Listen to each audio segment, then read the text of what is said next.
Welcome back to the future. Right now you can catch Broadway's Back to the Future at the Orpheum Theater, and we're so lucky to have one of the stars, Ethan Rogers. No kin to me, but he spells it the right way, so I like him even more. You're playing George McFly. Tell me a little bit about the show. Yeah, I'm playing Biff. I'm the bully of the show, and I'm the villain. You know, everybody likes to hate the bad guy, but it's so much fun, lots of laughs, and I get my comeuppance at the end, and I'm nicer in person, so you can say hi. I was like, you play the bully. You're so nice. I like it. Have you been to Minnesota before? Yes, ma'am. Yeah. Got some family up here, and a bunch of my folks went to University of St. Thomas. So really? Yeah. I was just there last night. We like to see it. You know, it's so interesting because I think about when this movie first came out, right? And then you put it into a musical. How do you think that this adds to the story, having it as a musical, being able to touch and feel it? Yeah, absolutely. There's so much action, so much magic that is so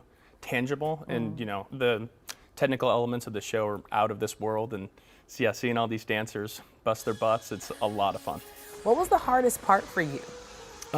Yeah, you know, we have to be on our toes a lot. We've had Bob Gale, the original writer of Back to the Future, with us all throughout rehearsals and through previews, and you know, he changed lines, you know, like, why don't you try this joke instead? And you're like, all right, Bob, I'll give it a rip. And right. Yeah, it's a lot of fun. If you think that's a good idea, I think it's a good idea I trust your too. judgment, Bob. I know that's right. He knows you know, a thing or two. The 50s and the 80s, what iconic times in our world. Yeah, I think the 80s and the 50s both very classic Americana moments in our history, and the music, the fashion, the hair, you know, it has a special place in people's hearts.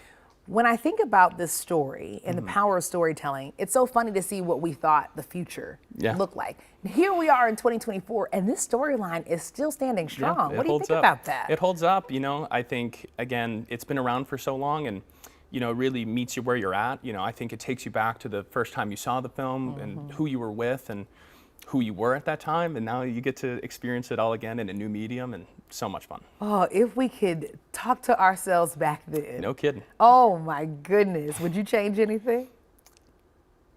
No regrets.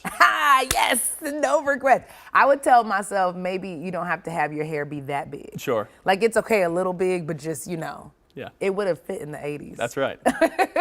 Well, obviously people still have a little bit of time to come and see you all. Yes, ma'am. We'll run through September 22nd, so still got some time, still got some tickets available, and so come out and see us. Oh man, oh, don't hate him. He's so lovely. We love to see it. Thank you so much for giving us an inside look at this amazing production. And of course, we'll have all the details for you on KARE11.com/noon. It's a